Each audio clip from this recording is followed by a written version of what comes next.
Hello students, question number 13 from JEE Main 2023, 10th April, shift 2. The question is, if the points P and Q are respectively the circumcenter and the orthocenter of a triangle ABC, then PA plus PB plus PC क्या होगा ये निकालना है हमें. For simplicity सेक हम क्या करेंगे कि P पर ओरिजिन सपोज कर लेते हैं.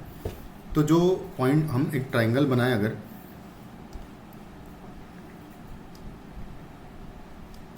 ये हमारा ट्राइंगल अगर है, ये ए पॉइंट है, ये बी पॉइंट है, ये सी पॉइंट है, तो जो पॉइंट पी होगा बेसिकली वो हमारा सरकम सेंटर है. वहाँ पर हमने ओरिजिन सपोज किया है. अगर मान लो इस पॉइंट को मैं ए वेक्टर कह दूंगा, इस पॉइंट की पोजीशन वेक्टर को हम बी मान लेंगे और इसके हम पोजीशन वेक्टर को सी मान लेंगे. ऐसा कुछ सपोज कर लेते हैं. तो अगर ये तीनों कोऑर्डिनेट्स पता होते हैं तो पी जी वेक्टर बेसिकली, या सेंट्रॉइड बोल दूं मैं, तो सेंट्रॉइड के कोऑर्डिनेट्स हम लोग कैसे लिखते हैं. सेंट्रॉइड इज इक्वल टू होता है सारे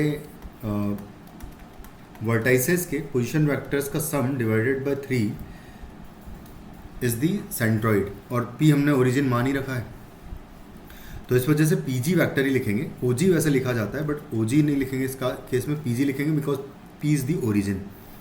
तो कुछ इस तरीके से आ जाएगा ये. उसके बाद फिर हम एक प्रॉपर्टी और जानते हैं, वो ये कि जो सेंट्रॉइड होता है वो ortho centre and ortho centre in this case is Q point. तो ऑर्थो सेंटर एंड सरकम सेंटर को जो सेंट्रॉइड है वो 2:1 के रेशियो में डिवाइड करता है. तो अगर मैं यहाँ से, क्योंकि ये ओरिजिन है और जो क्यू पॉइंट है इसका position vector P Q vector है बेसिकली, आप अगर ध्यान से देखो तो इसको अगर निकाला जाए तो सेंट्रॉइड यहाँ से अगर निकालूँ मैं तो कैसे फॉलो करेंगे, 2 multiplied by 0 and plus 1 multiplied by P Q vector आएगा एंड डिवाइडेड बाय करेंगे 2 + 1. ये होगा आपका पी जी वैक्टर.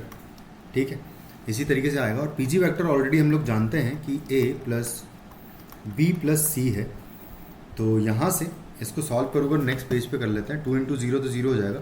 यहाँ पर आ जाएगा P Q vector and divided by 3 is equal to आएगा A plus B plus C divided by, यहाँ पर 3 होगा बेसिकली पी जी वैक्टर का वैल्यू. तो यहाँ से आ जाएगा A plus B plus C और डिवाइडेड बाय 3 आएगा. तो यहाँ से हमारा जो फाइनली ए प्लस बी प्लस सी का वैल्यू है वो इक्वल टू आ जाएगा पी क्यू वैक्टर डायरेक्टली. और इसी का वैल्यू हमको निकालना था क्योंकि ए बी सी बेसिकली हमारे P A plus P B plus P C तो है. तो इसका मतलब आंसर हमारा हो जाएगा ऑप्शन 4. Thank you.